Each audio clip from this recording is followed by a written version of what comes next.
Tak jo, mám tady nové video. V minulém videu jsme se dostavili tady tyhle dvě auta.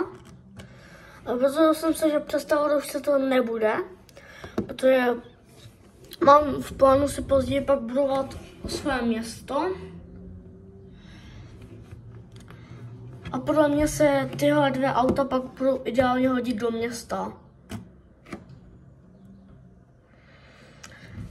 Jo, protože tyhle dvě auta se ideálně hodí do města. Protože takové sportovní.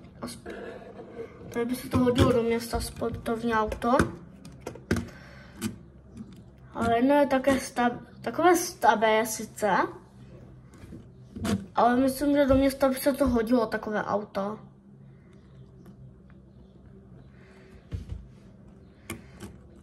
Takže už já jsem se rozhodl, že to představovat nebudu, jenom jsem chtěl říct tohle.